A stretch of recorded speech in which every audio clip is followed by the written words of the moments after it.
The workplace holds a significant role in our lives, as it is where we spend the majority of our working hours, gain knowledge, build relationships with colleagues, experience fatigue, and repeat the cycle the next day. While some people cherish their workplace, others may not feel the same way. However, no one desires for it to be the final chapter of their existence. Unfortunately, this became a reality for Sharon Bloom, a 38-year-old woman who mysteriously disappeared from her workplace in Woodbury on November 2, 1989. The circumstances surrounding her vanishing raised perplexing questions. Did she choose to disappear voluntarily, or was there a more sinister force at play? To find answers, we must journey back to where this haunting tale began. Woodbury, located in the eastern part of Minnesota, is a vibrant city known for its family-friendly environment and abundant recreational opportunities. With a population of over 75,000 residents, Woodbury offers a blend of suburban charm and urban amenities. Its esteemed school system and low crime rate contribute to its reputation as a safe and welcoming community for families and professionals alike. That is why it is hard to believe that in 1989, a crime occurred in broad daylight at the heart of this community. November 2, 1989 started like any other day in Minnesota. Following her usual routine, Sharon Bloom bid farewell to her leaving boyfriend, David Kofod, and headed to her job at 3M in Woodbury, a mining and manufacturing company, where she worked as a system analyst. Sharon arrived at her workplace at 7:30 a.m. The day went by without any significant incidents, but as evening approached, David grew increasingly worried when Sharon did not return home in time for dinner at their apartment.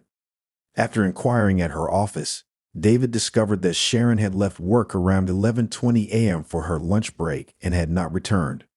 Concerned about Sharon's well-being, he requested the night shift workers to check the parking lot for her Honda automobile. Instantly, David sensed that something was amiss. Throughout the sleepless night, he anxiously awaited Sharon's return, but she never came home. As the morning of November 3, 1989 dawned, and Sharon still hadn't appeared, David wasted no time and promptly filed a missing persons report with the Woodbury Police Department. Taking charge of the case, investigator David Hines commenced his investigation with the only clue left behind by Sharon, her car. No evidence was found inside or outside the vehicle, so Hines shifted his focus to the circumstances surrounding Sharon's work environment, which proved to be concerning. In the months leading up to her disappearance, Sharon had been subjected to anonymous hostile pranks at work, including the theft of items from her locked desk. On one occasion, materials she had prepared for an important presentation vanished, only to reappear in a different area of her desk after the presentation. 4 sets of keys were stolen from her desk and never recovered. Recently, coffee had been poured on her chair cushion. Sharon confided in her co-workers, expressing genuine fear for her life due to this anonymous individual. Detectives were well aware that these pranks were not harmless workplace jokes. Someone had deliberately targeted her. The question remained, who and why? Soon enough, detectives obtained a lead when they discovered a crucial detail. On the day Sharon went missing, all her co-workers had returned to the office after lunch, except for Stephen Zanter, who, like Sharon, worked as a systems analyst at 3M. This raised red flags and heightened suspicions regarding Zanter's potential involvement in her disappearance. When questioned, Zanter promptly provided an alibi, but there was a problem. His account of that day did not align with the detective's findings. He stated that he left work shortly after 11:00 a.m. and had lunch at a Burger King in Maplewood. On his way back to work around noon, his car suddenly broke down on a busy street. He claimed to have waited for an unknown period of time until an unidentified passing motorist helped him jump-start his car. Feeling cold, he decided to go home in Eagan, where he took a bath to warm up. At approximately 2 p.m., he called 3M to inform his supervisor that he would not be returning to work that day. Zanter insisted that he spent the rest of the afternoon at his residence. However, the problem arose when there was no one who could verify his statements. Investigators were unable to locate the passing motorist to corroborate his story. In addition to this questionable alibi, there were other factors that raised suspicions about Zanter. Colleagues informed the detectives that Zanter and Sharon had been friends, but Xanter had shown resentment when Sharon received a promotion while he was overlooked for the same opportunity. This brewing workplace jealousy added a motive that investigators could not ignore. Many believed that Stephen Xanter was fully capable of making Sharon's work life a nightmare. Given his previous questionable actions, one of his co-workers, Tamara House, shared her troubling experiences with investigators. She recalled that Xanter had lent her a computer manual in either 1986 or 1987, but in 1989, she discovered that the manual was missing from the cabinet above her desk. When she confronted Xanter about it, he admitted to taking it without her consent, leaving House understandably angered by his unauthorized intrusion.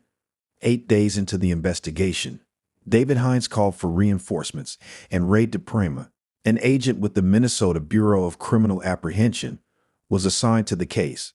After reviewing the case file, DePrima's suspicions also turned toward Xanter. On November 12, 1989, 10 days after Sharon's disappearance, Hines and DePrima conducted an interview at Xanter's home, with Xanter's wife, Barbara, present as well. During the interview, Xanter admitted that he was aware of the pranks played on Sharon and acknowledged that some of his co-workers considered him a suspect, but he denied any involvement. He maintained a consistent story regarding the day of Sharon's disappearance.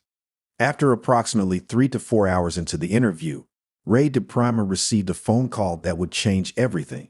They learned that Sharon's partially clothed body had been discovered by a farmer in a cornfield located in Rice County, between the cities of Northfield and Faribault, Minnesota. It was a tragic scene, as she had been viciously bludgeoned and showed signs of assault. The absence of struggle at the discovery site indicated that the killer likely murdered her elsewhere and then disposed of her body in the field. The detectives decided to inform Xanter about the discovery to observe his reaction. They were taken aback when Xanter displayed intense emotional distress. He expressed a desire that Sharon wouldn't be found, but his wife clarified that he meant he hoped she wouldn't be discovered deceased. Xanter's emotional state escalated, and he eventually curled into a fetal position on the floor, sobbing and moaning. Concerned for his well-being, his wife requested the officers to leave.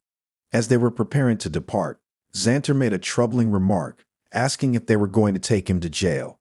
Detective Hines inquired if there was a specific reason for them to do so, but Xanter didn't provide a direct answer.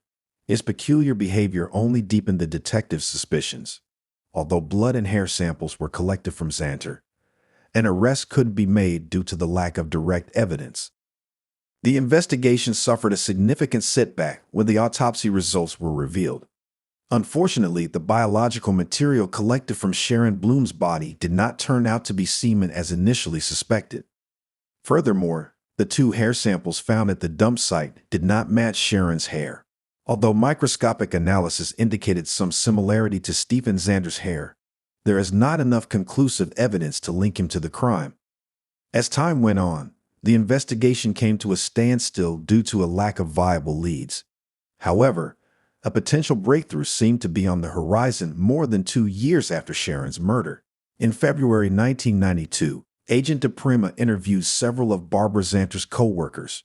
Joe Sorensen, one of Barbara's colleagues at Woodland Elementary School, recalled that on November 3, 1989, the day after Sharon Bloom disappeared, Barbara seemed distracted at work. She mentioned discovering fresh blood stains on the carpet and walls of her new home from the previous day and sought advice from her co-workers on how to remove them. Barbara explained that her husband had accidentally cut himself, causing the blood trail to extend across the new carpet, up the stairs, and into the bathroom on the 2nd floor.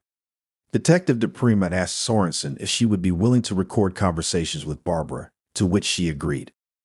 Joe arranged a meeting with a few co-workers at Barbara's house, and everyone except Barbara was aware that the conversation was being recorded.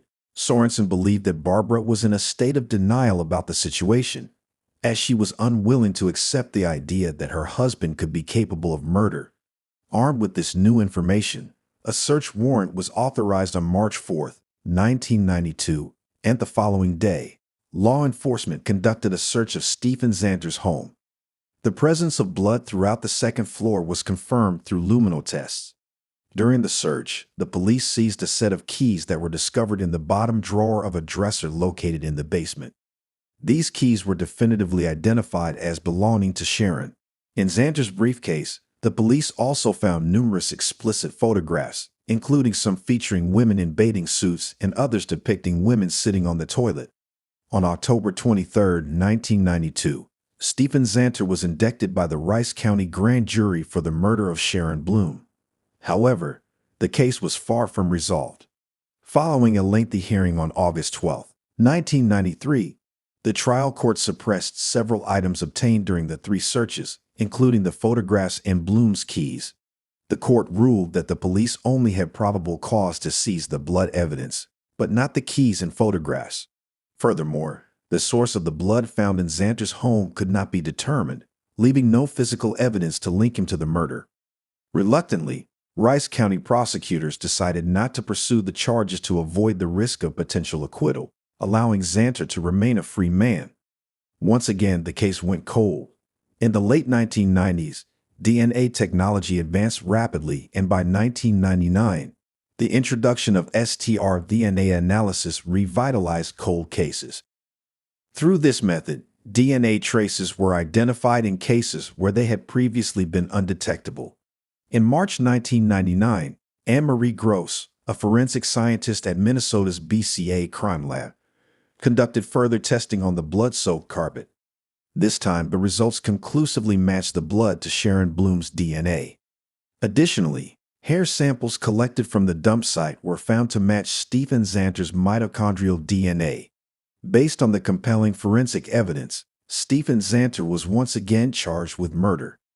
This time, realizing that the state had a strong case against him, he chose to plead guilty. In April 2003, after a span of 14 years since Sharon's tragic murder, Stephen Xanter, a 47-year-old individual, made a public confession for the very first time.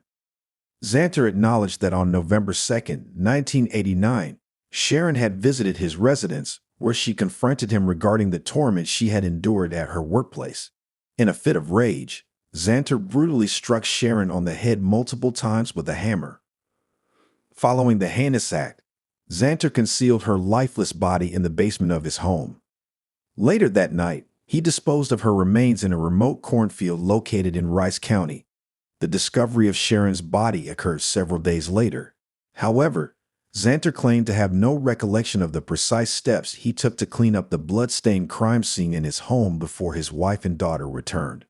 Consequently, in June 2003, Stephen Xanter, aged 47, received a 25-year prison sentence at Minnesota's Stillwater Penitentiary.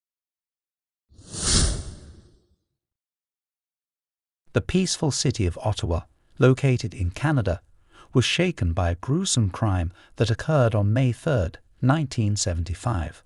The body of a woman, later known as the Nation River Lady, was discovered floating in the nearby Nation River. The detectives who arrived at the scene immediately recognized the signs of a horrifying homicide. Despite their best efforts, they struggled to uncover any substantial clues or evidence that could help identify the victim. As time passed, the case seemed destined to remain an unsolved mystery. However, advancements in technology decades later provided a glimmer of hope for a new generation of detectives. They embarked on a mission to unravel the identity of the Nation River Lady and uncover the truth behind her tragic fate. How did this woman end up in such a horrific condition in the river? The city of Ottawa, known as the Cultural and Diverse Centre of Canada, boasts of numerous national museums, renowned art galleries, and vibrant annual festivals. It is widely regarded as one of the best places to live in Canada, offering a high level of safety and well-being for its citizens. In fact, Ottawa is recognized as one of the safest cities in the country according to the Crime Severity Index, with a crime rate significantly lower than the national average. However, the heinous crime that occurred in 1975 challenged this reputation, leaving detectives perplexed for years. On that fateful day, a farmer stumbled upon the lifeless body of a woman floating in the Nation River near a bridge crossing on Highway 417, just 60 kilometers east of Ottawa, Ontario. Witnesses immediately alerted the Ontario Provincial Police, who swiftly arrived at the scene and recovered the body. An intensive investigation was launched to uncover the truth. It was determined that the remains had likely been in the waters since either the previous fall or early spring of that year. The body had been tightly wrapped in various pieces of cloth, towels, and rags, with the hands and feet bound using neckties. The investigators determined that the woman had been strangled to death using a television cable wire before being disposed of in the water.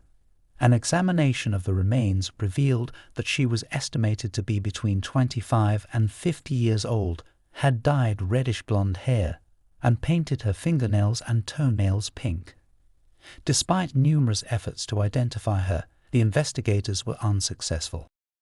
Consequently, she was designated as a Jane Doe and became widely known as the Nation River Lady.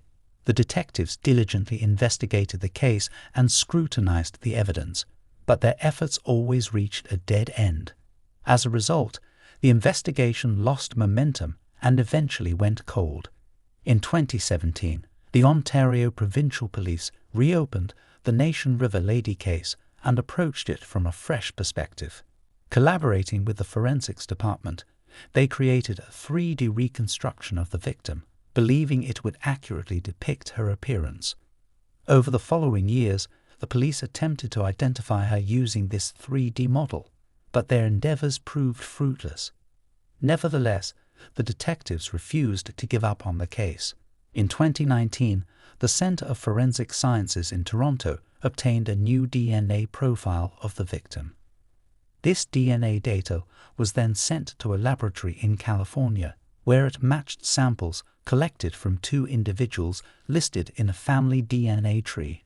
The detectives also collaborated closely with the DNA Doe Project, an organization dedicated to identifying victims in cold cases. In 2020, the organization uploaded the victim's DNA profile to genetic genealogy databases, leading to a breakthrough in the case. A DNA profile for the Nation River Lady was established and uploaded to the genetic genealogy databases at GEDmatch and Family Tree DNA. After weeks of searching for matches on various sites and conducting a thorough investigation of the available records, the genetic genealogists at DNA Doe Project successfully identified Jewel Parchman Lanford as a potential match. It was discovered that Jewel had gone missing around the same time the body of the Nation River Lady was found. Despite extensive efforts, Jewel was never located. Decades later, detectives began to suspect a connection between the 2 crimes and believed that the unidentified woman was, in fact, Jewel Parchman Lanford. Born on March 30, 1927, in Tennessee, USA, to parents Little Mitchell Parchman and Egla May Wilson, Jewel was the eldest of 5 siblings and was deeply loved and respected by her family. She grew up to become a well-known businesswoman in Jackson, Tennessee, where she owned the Jackson Health Club and Imperial Health Spa, alongside her then-husband, Atlas Lanford, during the early 70s. Described as kind-hearted and down-to-earth, Jewel had a special bond with her niece, Denise Chung, despite not having any children of her own. Unfortunately, Jewel's marriage to Atlas faced difficulties, leading to their divorce in the mid-70s. Shortly after, Jewel met Rodney Nichols, a Canadian man, during his visit to the US. The two quickly formed a strong connection, prompting Jewel to make the decision to accompany Rodney to Montreal, Canada, where they planned to live together. Tragically, in June 1975, Jewel Parchman Lanford was reported missing by her family in Montreal, marking the last known whereabouts of the 48-year-old woman. When Jewel's family was unable to reach her for an extended period of time, one of her relatives made the journey to Montreal in search of her. However, despite their efforts, Jewel could not be located, prompting the family member to contact the Montreal police for assistance. A concerned relative informed the authorities that they had not heard from Jewel since April 1975 and expressed their worries about her well-being. In June 1975, Jules' brother, Ronald Parchman, also reached out to the Montreal police, but unfortunately, he returned home empty-handed, with no information about Jules except for her Cadillac, which he brought back. It wasn't until August of 1975 that an official missing persons report was filed for Jules. Once she was officially listed as missing, the Service de Police de la Ville de Montréal, also known as the SPVM, initiated an investigation into her disappearance. As part of their efforts, the detectives notified the media and other police forces about Jules' case, hoping that someone who knew her might have information about her whereabouts. Although the detectives were able to establish a connection between Jules' case and the Nation River Lady case in 2020, there was also an investigation into Jules' disappearance when she initially went missing in 1975. Just before her disappearance, Jules had been residing with Rodney in his Montreal residence, making him a person of interest in the investigation. Rodney was brought in for questioning, but unfortunately, no valuable information was obtained from the interrogation. Following Jules' mysterious vanishing in 1975, Rodney continued to utilize her Cadillac for personal use. During that time, Rodney was actively involved with the Westmount Rugby Club, where he held the position of team captain for several years. In order to gain further insight into Rodney's background, the detectives decided to conduct a thorough background check. This investigation revealed that Rodney was born in Middleton, Nova Scotia, in 1942 to a Canadian couple who were stationed in the United Kingdom during the Second World War. In 1961, Rodney himself joined the British Army. According to a spokesperson from the UK Ministry of Defence, Rodney served in the Wessex Brigade for approximately 1 year, but did not complete his training. Upon investigating his background, no suspicious information was found. Since there was no evidence linking him to Jules' disappearance, the police released him from suspicion. Despite extensive efforts to locate Jules, she was never found. The detectives found no leads to pursue. There were no reported sightings of her, and her bank account showed no signs of any financial activity. The police concluded that she had vanished without a trace, resulting in the case of Jules' mysterious disappearance going cold. Several years after Jules Langford disappeared, she was officially declared dead in her hometown of Jackson, USA. Her family held a memorial service for her and laid her to rest in Highland Memorial Gardens, with a headstone bearing the inscription, "Missing but not forgotten." With a thorough examination of Jules' case, the detectives knew their next steps. They contacted Denise Parkman-Chung, one of Jules' beloved nieces, and other family members, requesting their DNA samples to potentially solve this decades-old mystery. The family willingly provided their DNA samples, which were then sent for testing. Finally, in 2020, after 45 years, the body found in the Nation River, Ottawa, in 1975 was identified. The woman, known as the Nation River Lady for decades, turned out to be Jules Parchman Langford herself. The woman reported missing in Montreal in 1975. While DNA genealogy analysis had been successfully used in the United States to solve cold cases and identify unidentified remains for several years, this was the first time it was employed in Canada. The results of this technique were not only significant for Canada's law enforcement team, but also provided hope for solving numerous other cold cases. Jules' case presented a unique scenario, as it involved both an unsolved murder and an unidentified victim, showcasing the intriguing application of DNA genealogy technology.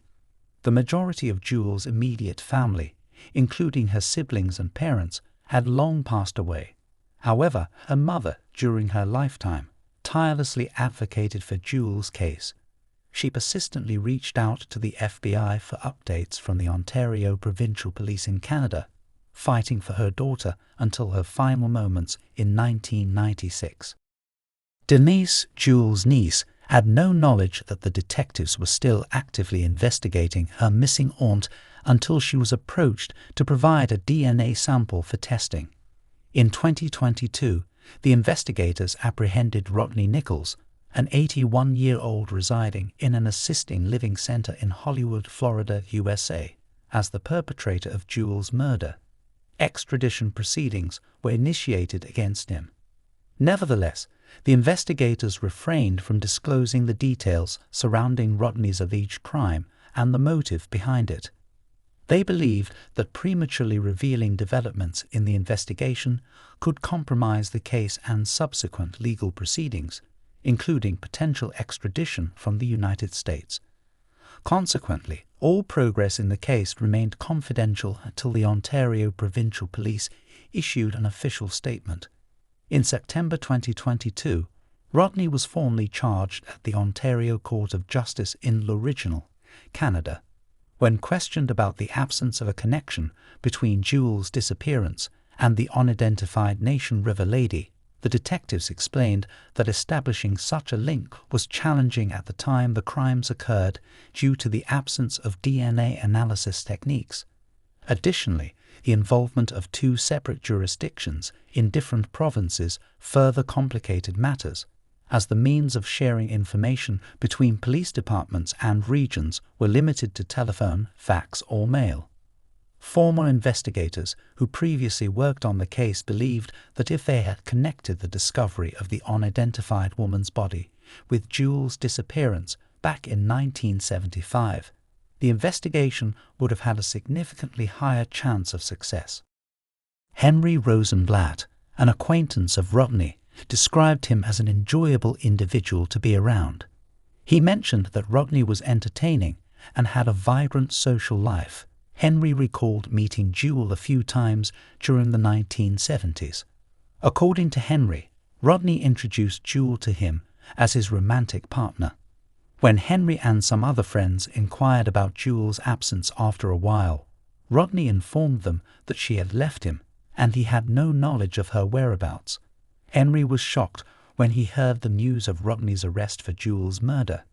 Despite spending a considerable amount of time with them over the years, he had no inkling that Rodney was capable of such a heinous act. To Henry, the entire situation seemed completely out of character for Rodney. Finally, all of Jewel's surviving family members found solace. In March 2022, Jewel's remains were brought back to the United States. With the assistance of Highland Memorial Gardens and George J. Smith and Sons Funeral Home, the family held a small ceremony and laid Jewel's ashes to rest. Her headstone bore the inscription, "Finally home and at peace." The family was grateful to have Jewel's ashes returned, and now that she was back home, they could peacefully move forward, cherishing Jewel's memory forever. Denise, Jewel's niece, was quite young when her aunt went missing in 1975, but she still held fond memories of her and shared them with the detectives. Dennis described Jewel as a joyful and compassionate person who always lent a helping hand to her community. Jewel took care of herself and ensured the well-being of her loved ones. She had a vibrant personality and a deep love for traveling. Dennis vividly remembered the times when Jewel would take her shopping and buy her anything she desired. Dennis and her father, who happened to be Jewel's brother, provided assistance to Jewel and Atlas, who was Jewel's ex-husband, during the construction of their house. Dennis frequently visited the house to spend quality time with her beloved aunt. However, when Jewel departed for Montreal, Dennis was left in a state of anguish. As she grew older, she was eventually informed about her aunt's sudden disappearance, which deeply shattered her heart. Nevertheless, gaining knowledge about what had transpired with her aunt brought Dennis a sense of closure. The current situation regarding Rodney's potential arrest remains uncertain. Both the American and Canadian Departments of Justice have refrained from confirming whether an extradition hearing date for Rodney has been established, citing confidentiality. Consequently, Jewel's family, who have been patiently waiting for the past 48 years, will continue to seek further information and closure regarding Jewel's untimely demise. Although they find solace in finally knowing the truth about Jewel's fate, they firmly believe that true closure can only be achieved once Rodney is incarcerated and facing the consequences of his actions. If the cases had been linked earlier, do you believe Rodney would have been apprehended much earlier? What could have driven Rodney to commit the heinous act of killing Jewel? What circumstances do you think might have unfolded between them that led Rodney down this path of sin?